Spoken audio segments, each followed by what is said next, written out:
Olá, bom dia. Hoje a gente vai falar um pouquinho sobre progressões aritméticas, dando início aí ao nosso estudo sobre sequências numéricas. A gente vai falar um pouco sobre conceitos, fórmulas e, como sempre, aplicações das conhecidas PAs. Então, vamos lá. O que é uma progressão aritmética, também conhecida como PA? Uma progressão aritmética, a gente pode definir ela como uma sequência numérica onde a diferença entre termos consecutivos permanece sempre constante. Com essa diferença constante, a gente chama ela de razão, que é uma característica fundamental da PA. Vamos lá, vamos entender de fato o que é isso. Uma PA é basicamente uma sequência onde os números dessa sequência eles sempre vão crescer igualmente.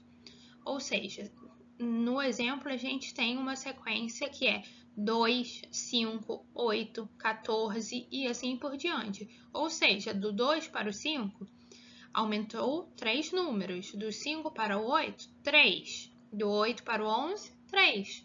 Ou seja, a razão da nossa PA vai ser 3, pois cada termo é obtido somando 3 ao número anterior dessa sequência. A gente pode classificar as nossas PAs, as nossas progressões aritméticas. Elas podem ser classificadas de acordo com o valor da sua razão. Então, a gente pode ter uma PA crescente quando a razão é maior do que zero, ou seja, a sequência sempre vai crescendo, eles vão aumentar progressivamente. Por exemplo, 1, 3, 5, 7, 9, onde a razão é 2.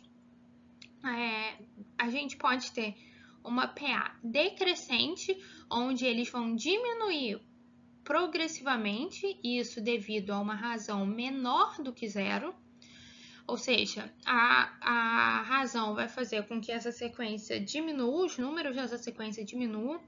Por exemplo, se eu tenho uma PA começando com 10 e com uma razão menos 3, eu sempre vou diminuir 3 do número anterior, ou seja, a minha sequência vai ficar 10, menos 3, 7, 4, 1, menos 2 e assim por diante. E a gente também pode ter uma PA constante, onde a gente vai dizer que a nossa razão vai ser igual a zero.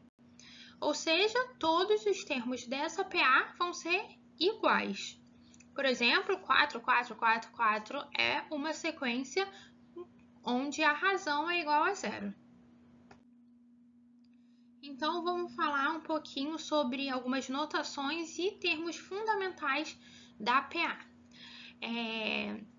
A gente tem uma nomenclatura específica para as PAs, para que a gente possa padronizar os nossos cálculos. Então, a gente vai chamar de A os termos. Então, se eu falo A1, eu estou falando do primeiro termo da minha PA.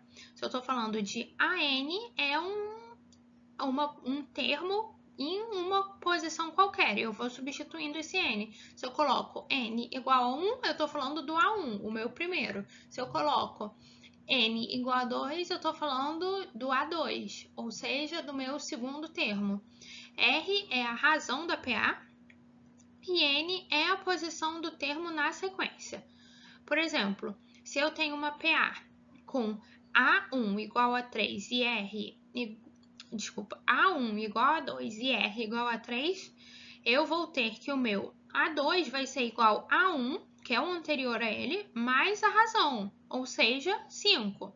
Logo, o meu A3 vai ser o anterior a ele, que é o A2, que a gente já descobriu que é 5, mais a razão, ou seja, 8.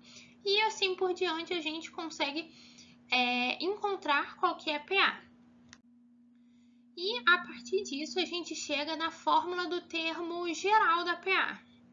Essa é uma fórmula que é muito importante quando a gente está estudando progressões aritméticas e ela vai permitir que a gente calcule qualquer termo de uma PA sem precisar fazer isso. Calcula o A2, depois o A3, depois o A4. A gente pode ir direto para o A100, por exemplo, porque seria muito trabalhoso fazer do A2 até o A99 para conseguir chegar no A100.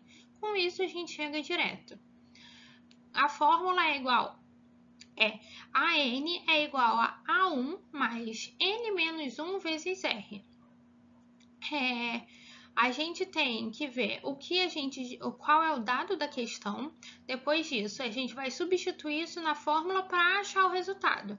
Então, vamos ver um exemplo.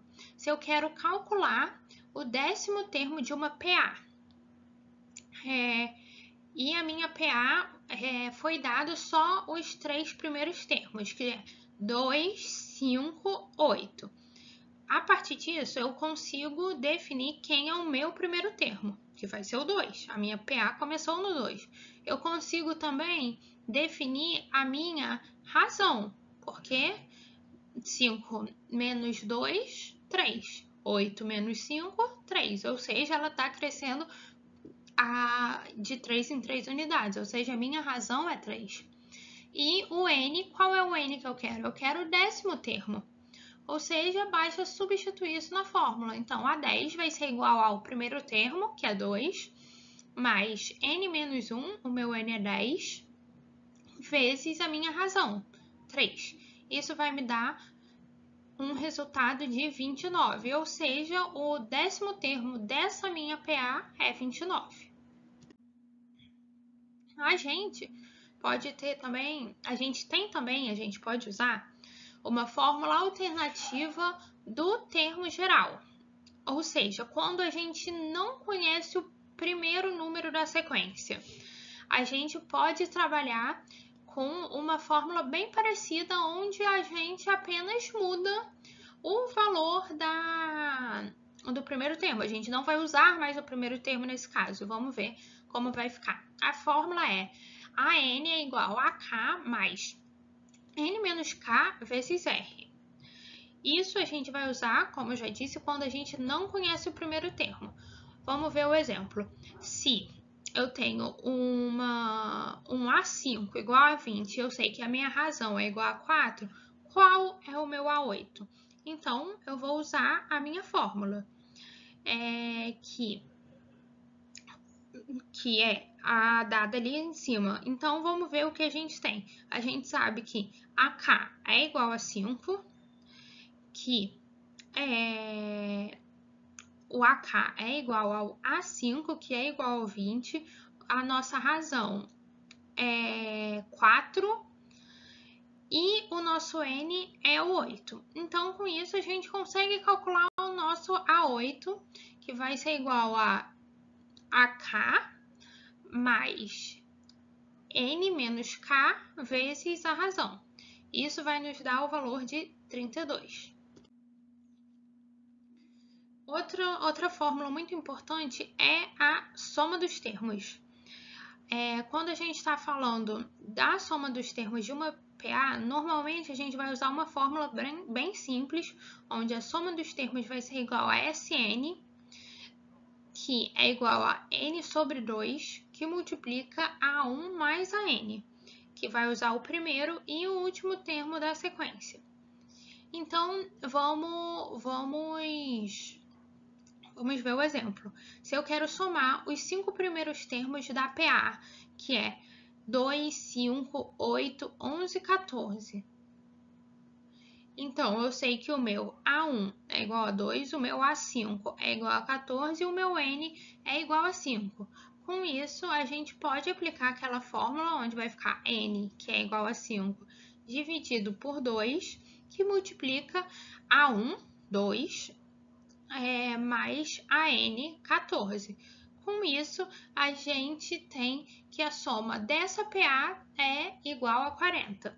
Isso é muito útil quando a gente tem uma PA que não é infinita, uma PA finita, e a gente quer saber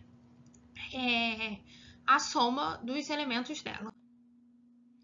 Então, vamos falar um pouquinho também sobre algumas propriedades especiais da PA. a gente consegue achar propriedade, tem uma propriedade que fala a propriedade dos extremos, onde a gente consegue determinar em uma PA finita que a soma dos termos equidistantes do centro é sempre constante. Então, se eu tenho, por exemplo, uma PA que é 1, 3, 5, 7, 9, o meu termo central é 5. Ou seja, se eu pegar o primeiro termo com o último, 1 com 9, a soma vai ser igual a 10. Se eu pego o termo, o segundo termo e o penúltimo termo, a soma tem que necessariamente ser igual a isso. Ou seja, 1 mais 7 é igual a 10. A gente também tem o termo central, onde em 3 termos consecutivos de uma PA, o termo do meio é sempre a média entre os outros dois. Na PA, então, na PA 3, 7, 11, então a gente vai ter que 3 mais 11 dividido por 2, fazendo uma média simples, vai ser igual ao 7. E a gente também tem a regularidade. A diferença entre termos consecutivos é sempre constante, e isso define a razão. Algumas aplicações práticas as PAs podem ser aplicadas em crescimentos lineares, cálculos financeiros e alguns problemas de contagem. Então, vamos fazer um último exemplo, um exemplo real em que a gente fala que um arbusto cresce 15 centímetros por ano, começando com 20 centímetros de altura. Qual será a sua altura após 5 anos? Bem simples, basta aplicar a fórmula da PA. Então, a gente vai ter que A5, que é o que a gente deseja, vai ser igual ao A inicial, que é 20, mais 5 menos 1, que é a minha razão, vezes o 15. E isso vai me dar que após 5 anos ele terá 80 centímetros de altura. Então, nossa aula termina por aqui. Espero que tenham gostado. Obrigada pela atenção e até a próxima.